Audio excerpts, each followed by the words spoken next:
Good morning, Lighthouse. Hey, it is so good to see you guys today, whether you're here in person or maybe you're joining us online. Maybe it's your first time. We're just glad that you're here. We're glad that we are able to open the Word and pursue a deeper relationship of God together this morning. If you have your Bibles, you can flip to Genesis chapter 37. We're going to jump in and continue in our sermon series we're calling Blessed here in just a few minutes. If it is your first time or it's been a while, just to let you know that our series is over looking at these men of faith, right? A lot of times we call them the patriarchs or the fathers of our faith. And there's three guys that normally get lumped in with this, with Abraham, Isaac, and Jacob.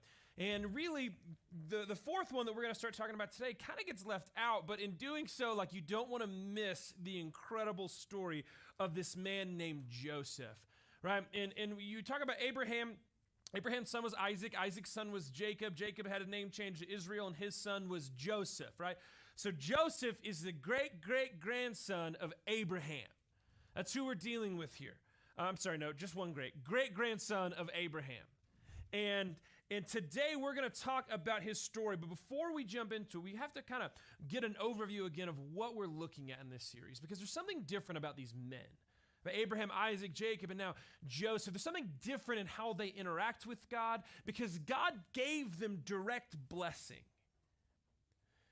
And through this blessing, there was established this thing that we call the covenant. The covenant is this unbreakable promise. The idea is if you broke the promise, you would die. Like, that's how important the covenant is. And this covenant is this promise that I will be your God and you will be my people. And this is a promise that God makes with Abraham, then Isaac, then Jacob and Joseph, and eventually through Joseph and Moses, this whole promise gets made to the people, the nation of Israel, and eventually we have our own version of this promise. Matthew 5, Jesus says, I didn't come to abolish the law, but to fulfill it.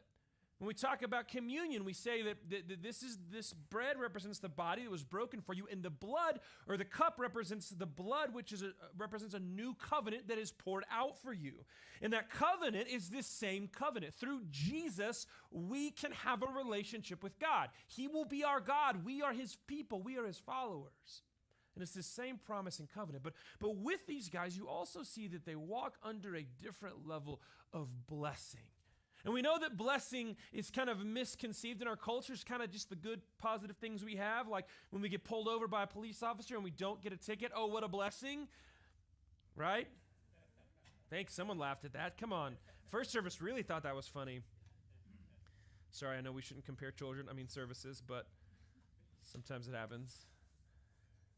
But sometimes, though, we have to reorient our understanding of what blessing is. Because blessing may be, we may view it as kind of these little positive things, but there's something so much more and bigger and grander than blessing. And sometimes it isn't always positive, but it doesn't necessarily mean it's not blessing. Today we're going to talk about this guy Joseph who got blessed, but in the middle of his blessing, he also lived in great disappointment. You ever been disappointed, or have you ever been like fearful of disappointment?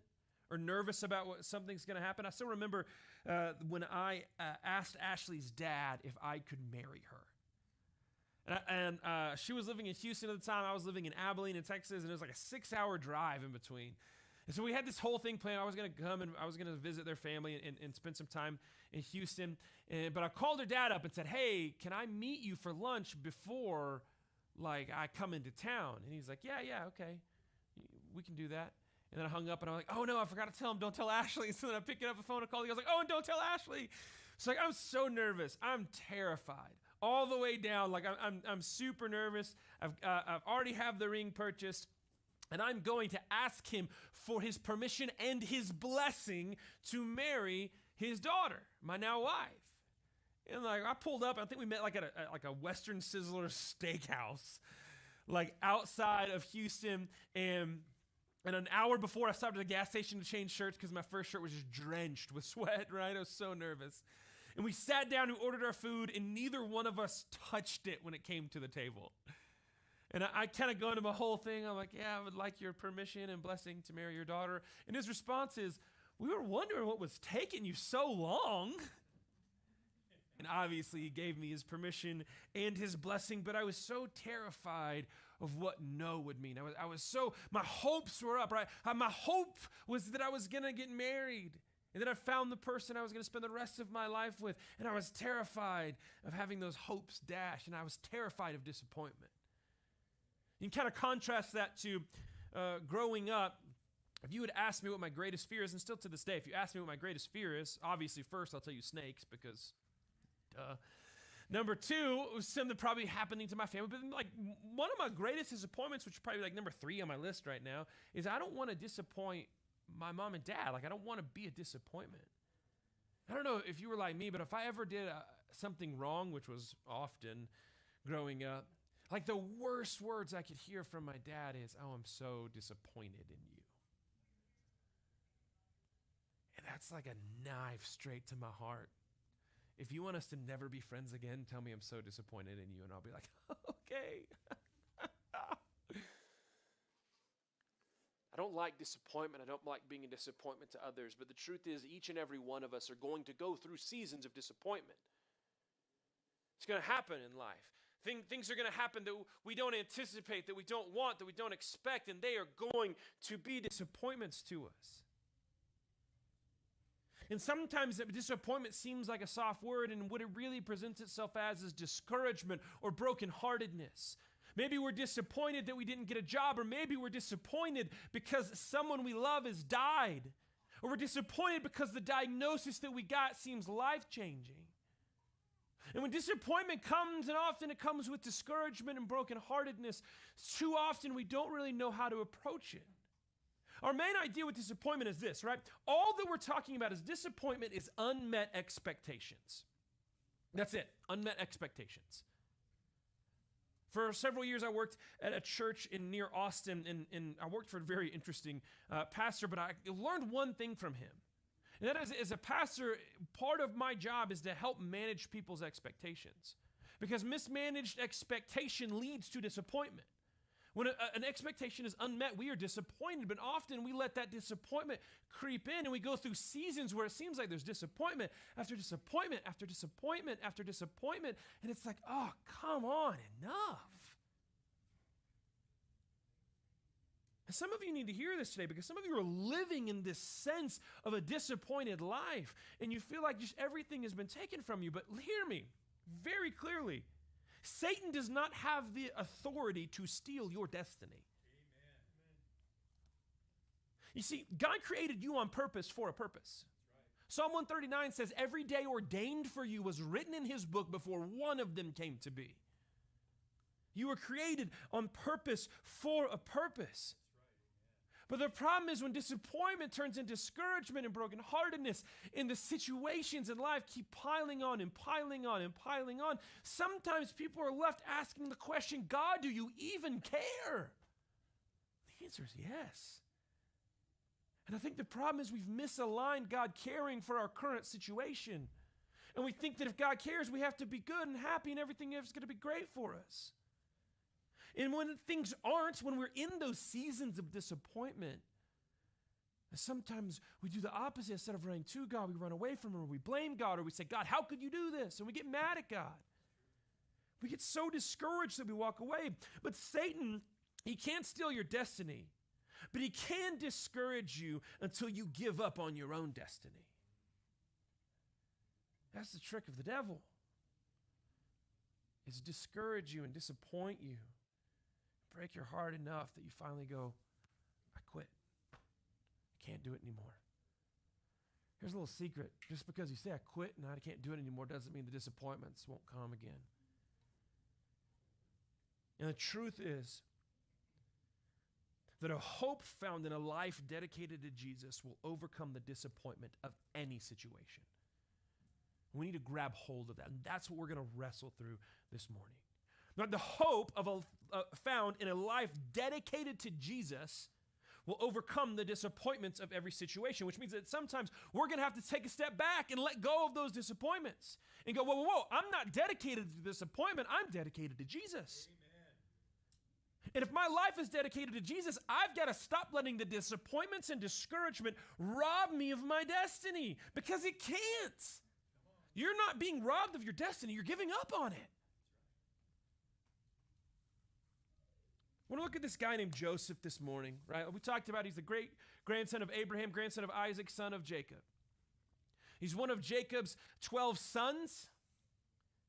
And we're going to explore who he is in the context of the story, because he lived a life of disappointment without letting go of the blessings that God had for him. And I think we can learn something from him today. First of all, you need to know this about Jacob, right? He's his father's favorite son. Son of his father's favorite wife.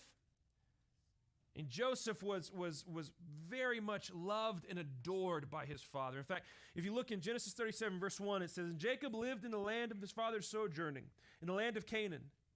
These are the generations of Jacob. Joseph, being 17 years old, was pasturing the flock with his brothers. He was a boy with the sons of Bilhah and Zilpah, which are two of others of Jacob's wives." Right? So some of his brothers he's pasturing the flocks with. "And Joseph brought a bad report of them to their father," right? Don't miss this little detail right here. Joseph's being a little bit of a tattletale right now. He gives a bad report of his brothers to his father. And then look at what verse 3 tells us. "Now Israel," was the same as Jacob, right? "Now Israel loved Joseph more than any of his other sons because he was a son in his old age, and he made for him a robe of many colors. And then he cast Donny Osmond to play him in Technicolor," right? No, Joseph was his dad's favorite. And so this is immediately setting up a tension for us, that Jacob or Israel would listen to Joseph. And it created this animosity between him and his brothers. The situation intensifies because Joseph, as a young man, has these dreams that are from God. And while the dreams are from God, Joseph doesn't necessarily always act in wisdom and is kind of a little bit of a loudmouth and hothead. And he goes to his brothers and says, "Hey guys, guess what? I had this dream, and you were all bowing down and serving me. Isn't that cool?" They're like, "No, that's not cool. Twerp." While Joseph wasn't wrong, he didn't sin in that situation, he probably didn't convey the information in the most appropriate manner. And it gets him in a little bit of trouble. Look at this in 37, verse 18. His brothers are out, and Joseph is approaching them. They're out in a field or out or beyond their camp. And it says, "And they saw him from afar, and before he came near to them, they conspired against him to kill him." Okay, well, now I know some of you have children, and you've heard your children, one of them say to the other, "I'm going to kill you." They were more serious than that, right? They wanted to kill him, right? And they said to one another, "Here comes this dreamer. Come, now let us kill him and throw him into the pits, and then we will say that a fierce animal has devoured him, and we will see what will become of his dreams." But when Reuben heard it, he rescued him out of their hands, saying, "Let us not take his life." And Reuben said to them, "Shed no blood. Throw him into this pit here in the wilderness, and do not lay a hand on him, that he might rescue him out of their hand and restore him to his father," right? So Reuben's idea is no, hey, whoa, guys. I know he's our brother. Is he annoying? Yes. All little brothers are. But instead of killing him, let's just throw him in this pit. And Reuben's plan was he was going to circle back around later and get him out of the pit and give him back to his father, so his father wouldn't be sad and brokenhearted. Verse 23, "So when Joseph came to his brothers, they stripped him of his robe, the robe of many colors that he wore. And they took him and threw him into a pit. And the pit was empty. There was no water in it. Then they sat down to eat, and looking up, they saw a caravan of Ishmaelites coming from Gilead. And with their camels bearing gum, balm, and myrrh, on their way carrying it down to Egypt. And then Judah said to his brothers, 'What profit is if we kill our brother and conceal his blood? Come, let us sell him to the Ishmaelites. And let not our hand be upon him, for he is our brother, our own flesh.' And the brothers listened to him. Then Midianites, traders, passed by, and they drew Joseph up and lifted him out of the pit and sold him to the Ishmaelites for 20 shekels of silver. They took Joseph to Egypt." Again, I don't know how bad your home situation was growing up, but I don't think any of your siblings sold you into slavery. This dude was in a bad spot. Talk about disappointment. His life was not on the trajectory that he thought it was supposed to be on. He was his father's favorite. He had the coat. God was blessing him. He had the dreams that he took his truth, and they were, and we'll see later that they came true. But he also was faced with an immense amount of disappointment in his life and discouragement. I'm sure fear along with it. You see, Joseph did nothing wrong, but he was betrayed by his brothers and sold into slavery anyway. Your kids ever say to you, "Oh, that's not fair"? You know what my dad would say to me when I told him, "Oh, that's not fair, Dad"? Life's not fair. Get over it. It's not fair. It wasn't fair that Joseph was sold into slavery. He didn't do anything wrong to have that happen to him, but it was still the situation that he was in. See, the problem is we approach God too often like a quid pro quo system. That, okay, God, I'll do this if you do this for me. Look, today's a Super Bowl. You know how many prayers around the world are going to be going up tonight? God, if you just let my team win, I promise I'll never again. And we kind of joke about it with sports, even though it's kind of not a joke. People really do this. But we actually institute this in different areas of our life. God, if you will just save my mom, then I promise. Whatever it is, whatever your promise is, whatever you try to barter with God. God, if you will please just not let this happen. If you'll please just give me this job. If you do this, then I will do that. If I do this, will you please do that? And we work with God like it's a quid pro quo system. And it's not. That's not how God works. But when we do this, right, when we hang our faith on this idea of our situations, when our faith is situationally defined, when it doesn't go the way we want it to, or when we enter into a season of disappointment, oftentimes the thought is, well, God didn't do it for me, so I'm out, I quit. And we mistake our current situation with a lack of blessing, and don't be mistaken, your blessing came 2,000 years ago on a cross. Amen. And just because you're in a season of disappointment doesn't mean that the hand of God is not with you. But too often, when seasons of disappointment or discouragement or brokenheartedness come, we take those moments and go, God doesn't care, so I'm out. Right? Disappointment often presents the temptation to quit or walk away from God's calling on your life. You quit the job that isn't going like you expected it to. Right? You quit the church because there's a decision made that you didn't like. You quit a marriage because it wasn't what you thought it would be.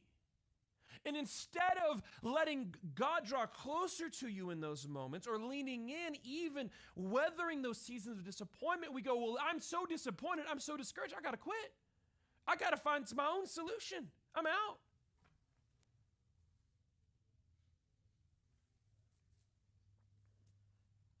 I don't think that's the answer. In fact, I think the problem with that is our focus is so much on the disappointment that we're not focused on God. Look at Joseph, right? His story continues in chapter 1 of verse 39. It says, now Joseph was brought down to Egypt, and Potiphar, an officer of Pharaoh, the captain of the guard of an Egyptian, had bought him from the Ishmaelites who had brought him down there. And the Lord was with Joseph. Wait, what did it say? The Lord was with Joseph? Boy, I thought Joseph was just sold into slavery. I thought he was living in this level of disappointment. But God was still with him. The Lord was with Joseph, and he became a successful man, and he was in the house of his Egyptian master, and his master saw that the Lord was with him. Time out. If God was with Jacob in his disappointment, and with Joseph in his disappointment, and Joseph was so faithful to God that other people, including his slave master, saw the hand of God on him, don't you think there's something to leaning into our faith in these moments? Amen. Look at this, right? The hand of God was so with Joseph that Potiphar recognized it. And his master saw the Lord was with him, and the Lord had caused all that he did to succeed in his hand. And so Joseph found favor in his sight and attended him. And he made him overseer of his house and put him in charge of all that he had. From the time that he made him overseer in his house over all that he had, the Lord blessed the Egyptian's house for Joseph's sake. The blessing of the Lord was on all that he had, in his house and field. So he left all that he had in Joseph's charge. And because of him, he had no concern about anything but the food that he ate. Now Joseph was a handsome man in form and appearance. He's a good-looking kid. And after a time, his master's wife cast her eyes at Joseph and said, "Lie with me." Now, real quick, I think I should mention really quickly, I think most of us understand what it means when it says lie with me. If you don't understand what that means, tomorrow night, we have this thing called a parent queue. We would love to invite you. 7 p.m.? 7 p.m. right here. I just changed the title. Can't wait to see you there. All right. But Joseph, even though this cougar's coming at him, he's like, no, I cannot do this. No. Right? But he refused, and he said to his master's wife, "Behold, because of me, my master has no concern about anything in his house, and he has put everything that he has in my charge. He is not greater in this house than I, nor has he kept anything from me except you, because you are his wife. How then can I do this great wickedness and sin against God?" Who's he sinning against here? He doesn't say he's sinning against Potiphar. His sin would be a sin against God. That's significant because that shows you Joseph's priorities even in the midst of difficulties. And as he spoke to Joseph day after day, or as she spoke to Joseph day after day, he would not listen to her, to lie beside her or be with her. Through disappointment, Joseph remained faithful to the calling of God on his life, even if it would have been easier to give in to temptation. The truth is, sometimes it is easier to give into temptation. Maybe it's that temptation of sin, but maybe it's not the temptation of sin. It's the temptation to quit because the devil's whispering into your ear, "It's not worth it. God doesn't love you. He doesn't care about you. Just walk away." And it's easier in the moment to listen to that voice and to lean into that temptation and to walk away from your calling because it's just sometimes easier to quit. Temptation is always easier, but rarely is it better. You see, Joseph didn't get what he deserved. In fact, what we're going to see is that he gets punished for a sin he didn't commit. Let's keep reading verse 20.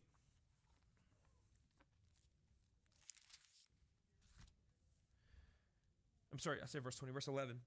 It says, "But one day, right, he went into the house to do his work, and none of the men of the house were there in the house. And she caught him by his garment, saying, 'Lie with me.' But he left his garment in her hand and fled and got out of the house." He really has a problem with coats, right? Leaving them everywhere. And as soon as she saw, that's a terrible joke. And as soon as she saw that he had left his garment in her hand and had fled the house, she called to the men of her household and said to them, "See, he has brought among us a Hebrew to laugh at us. He came in to me to lie with me, and I cried out with a loud voice. And as soon as he heard that I lifted my voice and cried out, he left his garment beside me and fled to go out of the house. Then she laid up his garment by her until his master came home, and she told him the same story, saying, 'The Hebrew servant whom you have brought among us came in to me to laugh at me. And as soon as I lifted up my voice and cried, he left his garment beside me and fled out of the house.' And as soon as his master heard the words that his wife had spoken to him, 'This is the way your servant treated me,' his anger was kindled. And Joseph's master took him and put him into prison, the place where the king's prisoners were confined. And he was there in prison." Sometimes lumps just keep on coming.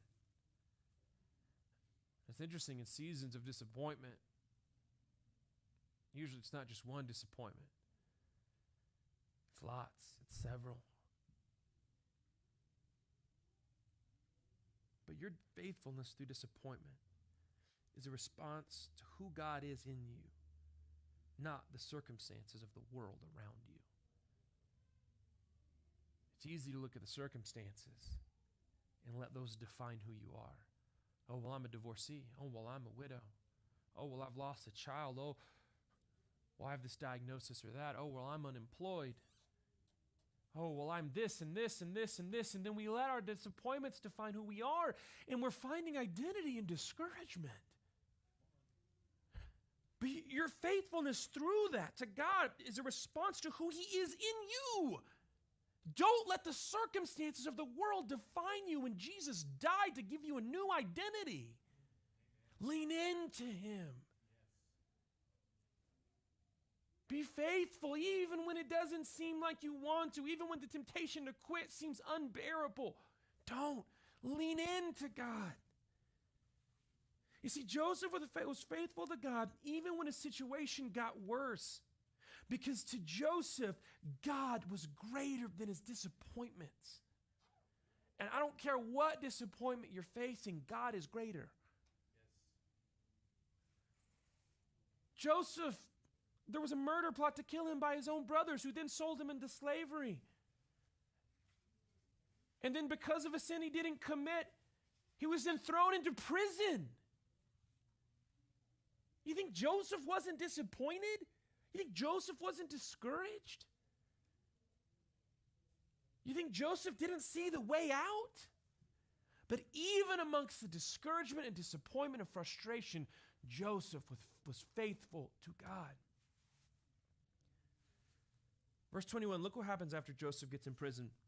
But here we go again. But the Lord was with Joseph, showed him steadfast love, and gave him favor in the sight of the keeper of the prison. The keeper of the prison put Joseph in charge of all the prisoners who were in the prison. And whatever was done there, he was the one who did it. The keeper of the prison paid no attention to anything that was in Joseph's charge. I don't know if you know how prisons work. You don't put the prisoners in charge. It's not how it works. They're the prisoners. They're not. That's the whole point. They're not in charge. But the favor and steadfast love of God was so with Joseph that it started impacting others around him. Joseph's faithfulness, even in the face of disappointment, impacted other people. It says because the Lord was with him, and whatever he did, the Lord made it successful. See, Joseph's situation and disappointment didn't impact how God felt about him. Your situations and your circumstances don't impact how God feels about you. There's no season in this life, there's no situation in this life that can take away from you the repenting, atoning work of Jesus Christ. You just can't. You don't have the power to take away the sacrifice of Jesus. And so when disappointment or discouragement show up, we have to remember who our focus has to be on, because if our focus is on the disappointment, we're not looking at Jesus. Disappointment doesn't have steadfast love for us, but Jesus does. See, your disappointment is not an indication of God's absence in your life. If you're going, well, God, I can't see you. God, I just don't feel like I'm close to you. God, are you even here? Are you looking at your disappointment, or are you searching for God? Because my Bible says in Psalm 34 that the Lord is near the brokenhearted. That psalm, yea, though I walk through the valley of the shadow of death, I will fear no evil, for you are with me. God can be with you in the middle of your disappointment and discouragement. And the same God who is with you on the best days is with you on the bad days. In fact, he's closer. But as long as you're looking at the disappointment, looking at your discouragement, looking at all of the bad things and going, God, I don't see you, maybe the reason is because you're looking at that instead of looking at God. Joseph's story doesn't actually get much better for time. We don't even have time to read it. But there's a prisoner who shows up. A couple of them. Joseph has a dream, or they have dreams. Joseph interprets the dream. And one of them, it's such a good thing. He said, when I see Pharaoh again, when I get out of prison, I see Pharaoh, I'm going to tell him about you. And he didn't. He forgot. The situation gets worse. But here's the thing. God had Joseph exactly where God needed Joseph. Because remember that dream about his brothers bowing down to him? Remember the favor of the Lord? Joseph is about to be in a position that changes everything for many. And many people will receive God's blessing through Joseph. We'll talk about that next week.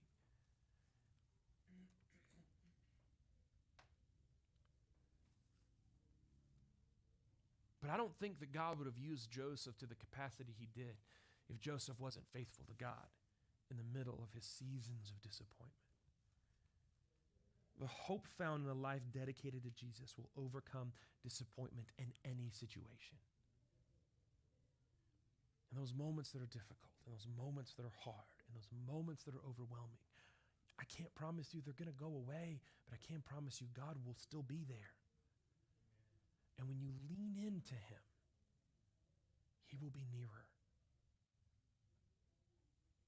But sometimes we've got to take our eyes and our focus off the discouragement and realign them to focus on Jesus.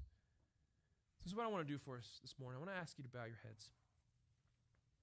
I want to pray for you this morning. So this is a question I want to ask you. If you're in a season right now of disappointment or discouragement or brokenheartedness, and you're having a difficult time, I'm going to ask you to raise your hand because I want to pray for you.